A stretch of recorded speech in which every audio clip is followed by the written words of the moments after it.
Hey, what's up guys, it's TJ here, and today I just wanted to really quickly, well it's probably not going to be quick, it's probably going to be a long video. I wanted to do a video, I've been wanting to do this for a little while now, make a video of my editing process.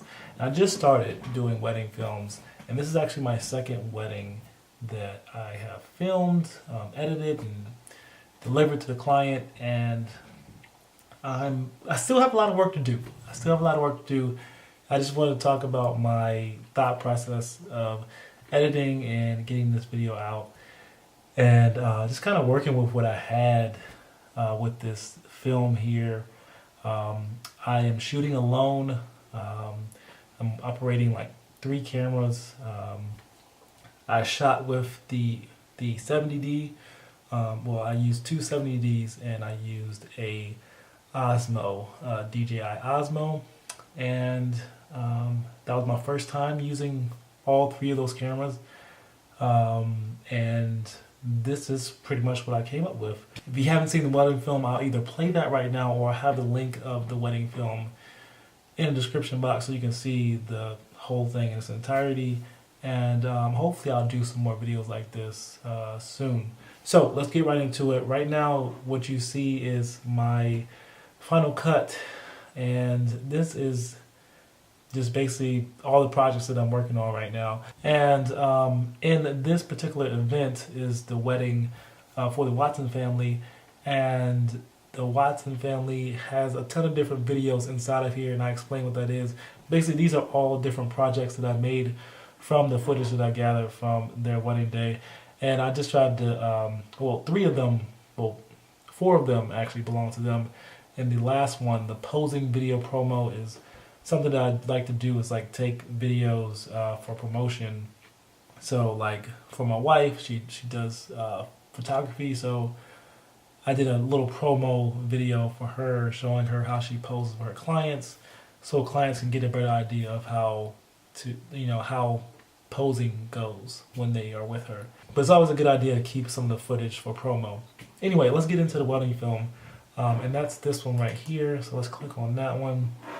And let's talk about how I decided to start this video off.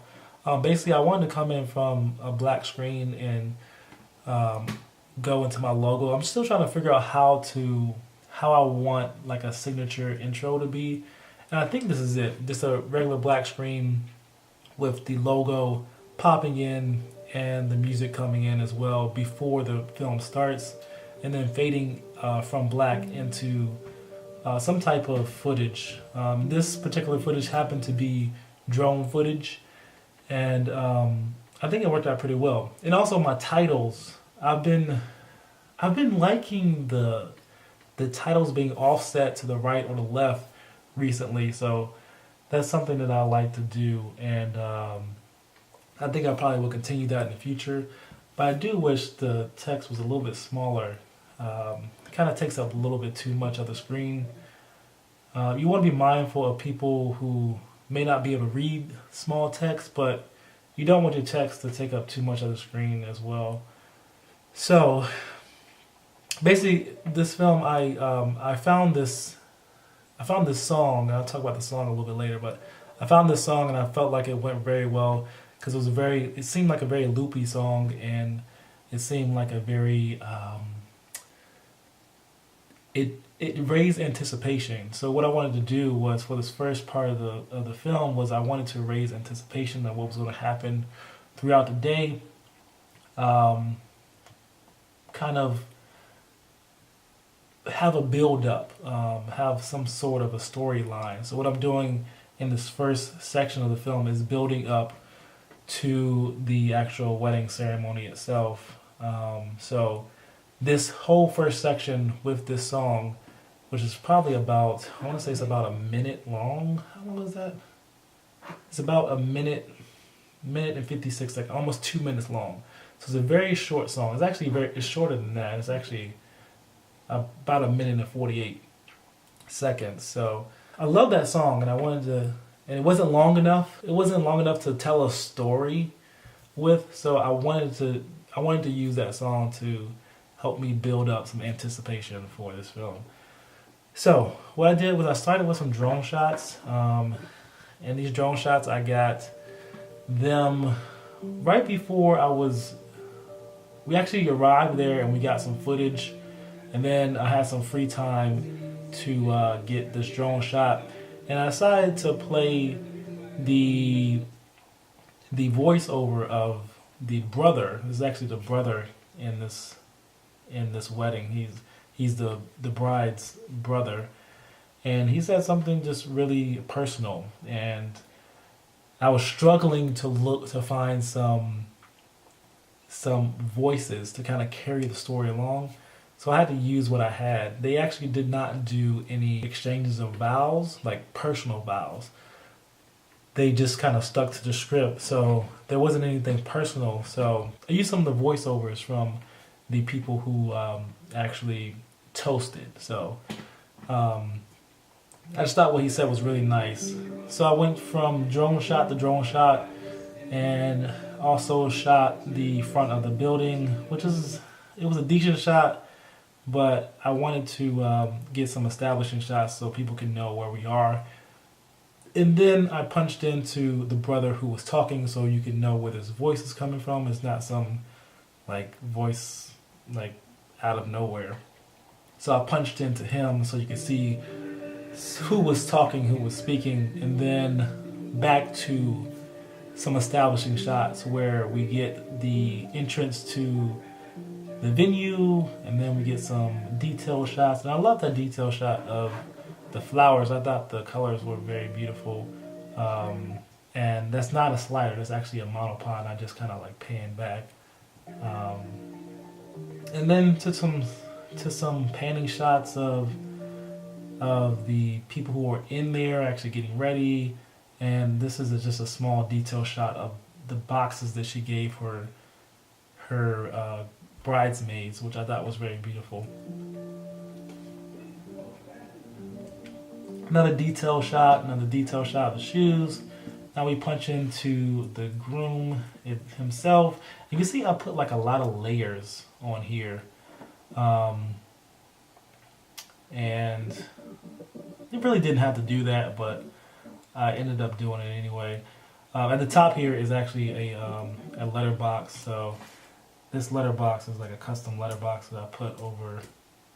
So what I do here is I also come in with the officiant. The officiant is actually the father of the bride, so he had a lot to say, and he explained that they were friends and started dating since they were in high school. So I thought that was a pretty good part to put into the film. I thought it would be interesting and something very personal that would move the story along and add some type of personality to the film.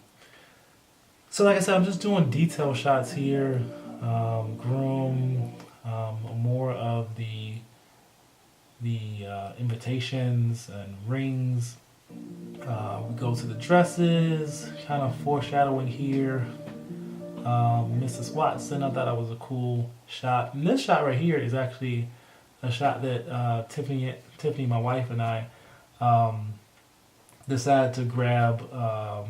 We wanted to hang the dress up somewhere. We actually hung it up in the room, and then we said, well, that was okay. Let's try to get a better shot. We had some time, so we went ahead and did that, and I think it came out pretty good. And basically with that shot, I'm actually on what was I doing there?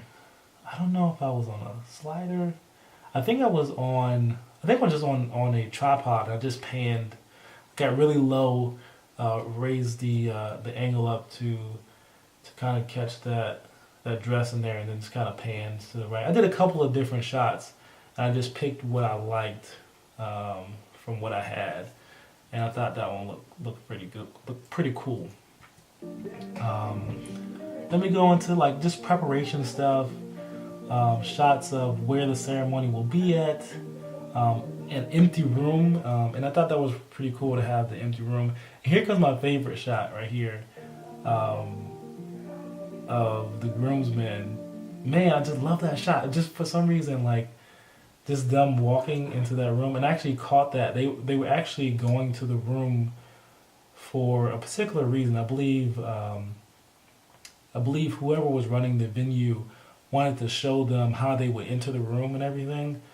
So I just went along with them, and I caught them doing what they were actually doing. They were just like in all of the room and just walking in, and I caught them. I was just right behind them. Thought that was pretty cool. Some more detail shots. And then we kind of add some dialogue of what was going on. There was a lot of music playing, like they played a lot of music in their room, and there was very few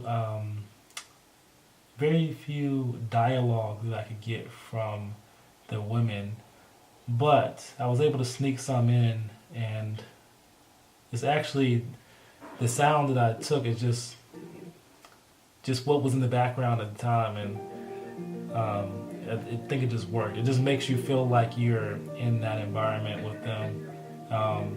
It makes you feel like you were there while things are going on. So I think it like adds a little bit to the film versus it just being silent at that point.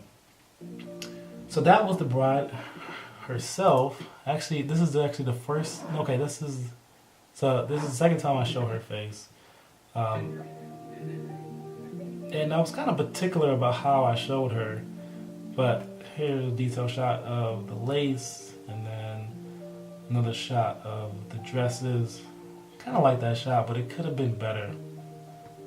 And then we have another detail shot of the rings and stuff. And that was the end of the first portion of this film. Like, because that song is very fast, and it's almost like, it's loopy, and it has this this build up of emotion, I feel like, and that kind of pushes the story along in the beginning. And at this point, it's kind of like a transition period between the two songs. What I decided to do is come back out and show where we are again, just so you don't forget. And then I put another title here, and this title. So I use a long drone shot to put these titles on. So this title actually tells you the location of where we are, and it also tells you the date. And then I go into some more dialogue, and this is kind of giving you a little background of the groom's side and his preparation. So this transition is going into, hey, now the groom is getting ready, and this is what he was doing to get ready. This is what they were saying. This is the toast that they made, and also, so the next few shots are pretty much all the groom. So let's go in. And what I was doing here was just. Congratulations. Which is what I like to do. I like to have the sound come in, the voiceover come in, and pretty much have something overlaying it. So you don't really know where the voice is coming from. But as soon as you're in that space where they are, you understand what's all going on. So he's giving a toast, and I thought that was a great little toast. So I'm getting shots of the groom, the groomsmen getting ready, people helping him out.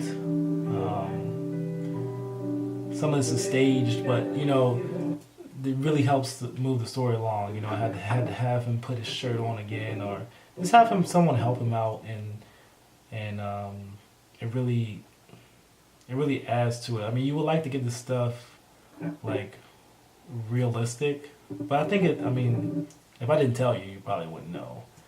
But yeah, so got him fixing his cufflinks, got somebody putting on his jacket, and now we have the officiant's voice come back in. And what I was doing here is, as he's getting ready, as he's getting prepped for the wedding, I have the officiant's voice come in, and basically these are the vows that they're saying to each other. So it's almost like he is saying his vows and getting ready at the same time. And I thought it worked pretty well. I mean, almost like he's getting ready for this moment to say what he's going to say. And I have this shot of him coming up here, which is him walking, just asking to walk. And this is actually after the wedding. This is actually after the ceremony. So I had him do he was outside and they just finished taking pictures.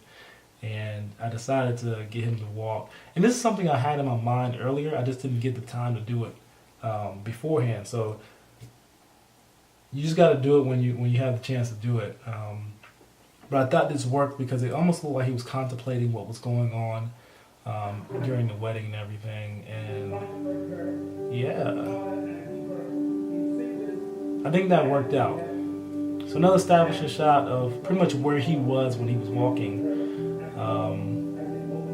And then back to details. Now we're gonna go and see the bride side of everything. So now we have the officiant talking to her, asking her to say her vows, and now we see the bride actually getting ready. And those shots of people helping her get dressed, and her sister, that's actually her sister, helping her button up her dress and talking to her. And then I add a little bit of dialogue from the bride's room to kind of push that along and make you feel like you were actually there.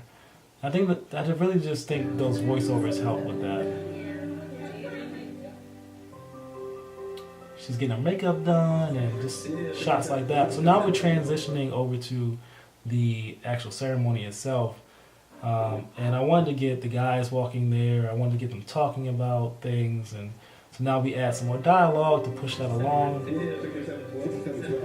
And I kind of got that shot of the ceremony. I got that beforehand. Got that before we actually get there, and I did that because I don't know. It just seemed right to have it there, and then show the groomsmen actually on their way to where all of the people were waiting for them at. So yeah, I wasn't in both places at the same time, but it kind of feels like that. This is dialogue of them right before they actually went out, so I think that works. Like just having the groomsmen talking and then having shots of the groomsmen itself is just a good guideline to go on. Just put some B-roll of the groomsmen and then have some dialogue of the groomsmen and just try that out and see how that works out. And I think it works pretty well. So now the wedding starts. The bride comes in. And I'm shooting, and this killed me right here. I thought it was a perfect place to have the camera, but I didn't think about everyone standing up when the bride came in. So they jumped right in front of my shot. But I did get his face and his reaction right when he saw her. And then also his best man right behind him putting his hands on his face is pretty good too. And then this shot, I like the shot, but I don't like how it looks. This is using the DJI Osmo, and my settings were not right. So I had to really recover this footage here, so it looks very grainy. But I definitely dropped the ball on that shot there. But I mean, I think it looks good though. I mean, given that we all make mistakes. But then I'm just getting shots of them together and all that. And then it progresses and moves along very quickly. And we ended on a nice shot of them together. And this last portion of the video was just it was really out of desperation because I didn't really know how to end this. But we had this very loopy ending to this second instrumental that we have here, and basically I thought it was great to put all of the rotating shots that I did with the DJI Osmo kind of in series together, and I felt like it wrapped it up pretty well. So basically we have these different shots with the Osmo going around. And I think it really worked, especially with the song. And then last shot of them kissing, and last shot of them kissing as well. And then we fade to black, and there is the logo again. So that was my second wedding. I had a first wedding. I'll put all the links to my videos in the description box below. If you guys have any questions, let me know. I know this was a long video, but I appreciate you guys for sticking with me if you are here for this long. If you like this type of video, let me know in the comments below. And also give it a thumbs up so I know to make more videos like this. And maybe I'll talk about other films and videos that I've made in the past or will make in the future. So, if you are aspiring to be a wedding filmmaker, don't hesitate to do it. I was freaking scared out of my mind to start doing it, and I decided to do it. And I think I have my confidence, and I think I know what I did wrong and what I need to do to fix those errors. So, I have a lot to work on, but I just wanted to share that with you guys, and I'll see you guys in the next video. Peace.